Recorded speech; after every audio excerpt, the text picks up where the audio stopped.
just to kick it off, man, how did you even end up getting into this crazy industry and this crazy game to begin with? That and how did that kind of bring you to where you are today, doing what you're doing? Yeah. So growing up here in Seattle, Washington, always been involved with cannabis kind of since I was pretty young, just like high school, started, selling, and then I got my medical card and in high school. And then it was very unique timing for me because when I was so I s- the first year of my high school was 2011, 2012, and I was obviously in Washington State. So the state legalized cannabis in Colorado in 2013, right? And so I got to see the very end of like this old school medical market, kind of I call like the old school West Coast medical markets, and then I got to see the very beginning of cannabis legalization, recreational legalization. And it was this really weird, and I was in high school and I happened to have a medical card. So it's really, I got lucky really in a lot of ways, just being born in this time and place. And Mm. I always tell people, you know, how thankful I am for that. And I'm very, I want to make the most out of it, but it's funny, like, I actually, I was voted in my high school yearbook, funny enough, like most herbal or whatever, like most like which is funny. And then I remember going and I remember actually not or I remember just because stigmas are still, I mean, like, I had aspirations to do a lot of different things and I didn't know if I was, everyone always asked me, are you gonna continue to do cannabis stuff like in college and so on? And I was like, you know what, I might, or I may not. Like I honestly wanted to be, I wanted to do, I want, I was, I'm like a political junkie, so I love politics. I didn't. The more I learn about politics, the more I'm like, oh fuck no, I don't want to do politics. That's You have to be pretty much a sociopath for that. But no. But it's I've had a lot of aspirations and I still do. But it's funny, like I'm a big believer in fate, and like fate just kept bringing me, like, just like with The Godfather, every time I try to leave they pull me back in. And that really was the case here with cannabis because I ended up continuing on to sell cannabis in medical. Well, they actually destroyed medical in Washington State, when they legalized, when the first market opened up. So they legalized in 2013 and then they opened up the market in 2015. And so that actually made it so that like there was this 2 year period of my high school career where like there was no enforcement. It was very, very Wild West. It was like really crazy time actually. Like I used to have a delivery service on Craigslist in high school, Hmm. and it was people would fly in from all over the country to either Denver or Seattle, right? Because those are the very first two cities, major cities that had quote unquote legal weed, right? Right. And it was a really interesting time, but I ended up continuing on, and then I ended up just having some stuff happen where I ended up losing a lot of money and just kind of just the stress over like because I really had hit like 8 years pretty much straight of like doing cannabis stuff and just hit just like a point where I was like, you know what, I need to just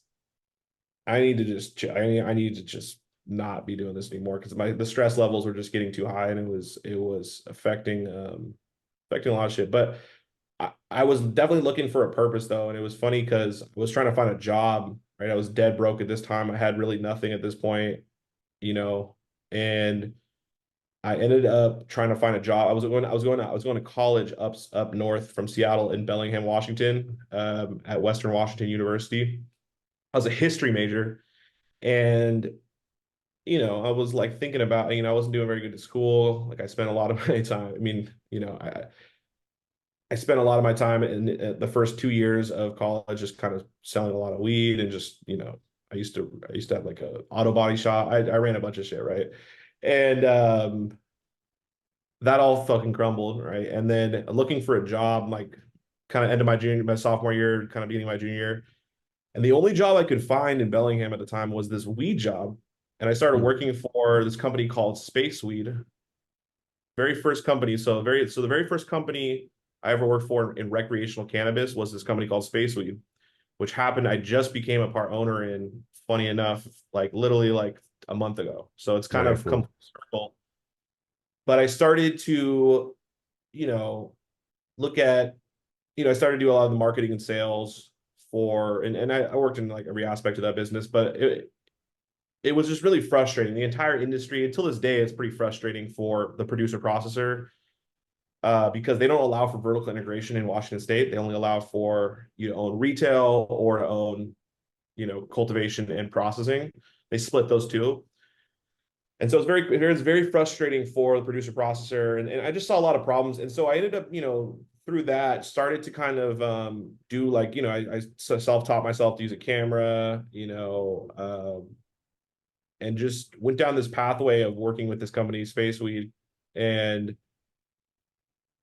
it started to just show me a lot of problems that I saw with the industry. And I honestly had, I was trying to just kind of find, I like this job at Space Weed, but it wasn't paying very well. And I also just, I wanted to always be doing something for myself continuously, because I realized, and I also realized that like content in general, I think it was like 2017 or something. I saw this Forbes article come out, and the cover of it, or not article, but this Forbes magazine, or I don't know which magazine it was, but it was the cover was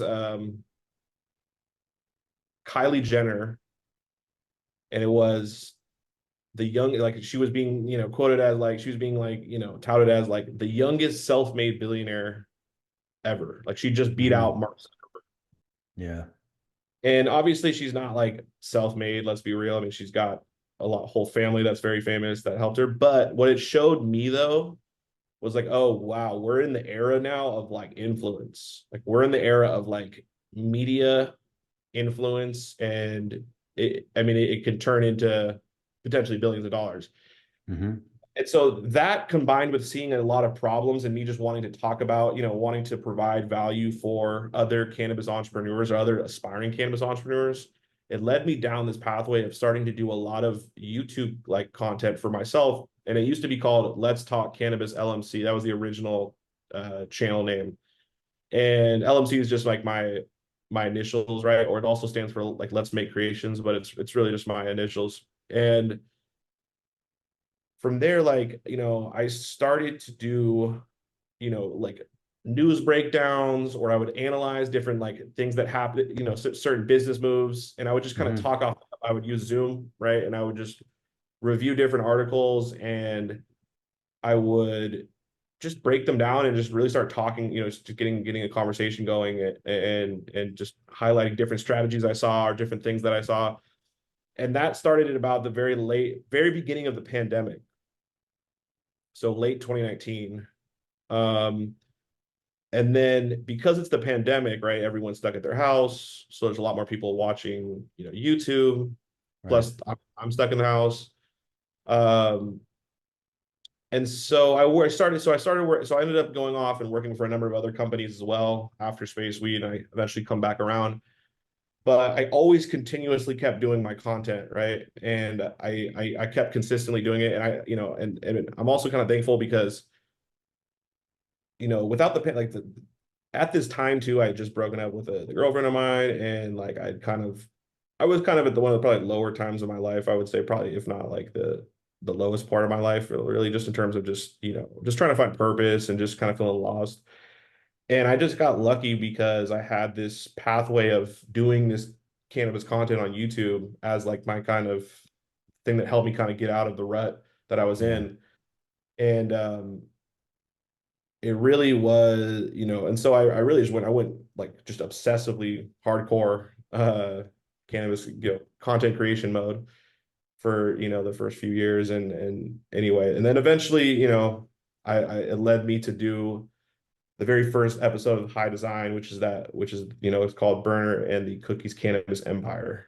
Mm. Um, and that led me down the road of, okay, this is the kind of content people want, because I saw the data, I got the feedback, obviously, from just the results, the feed, the different the views. And I was like, okay, this is maybe the route I should take. And so, sorry, I know it's long-winded, No, this is but good, man. that's kind of the start of really my like real, the direction that I'm in right now. It's kind of started with the High Design series in Burner and the Cookies Cannabis Empire video, just doing really well. And then me kind of, pivoting to that type of content more so.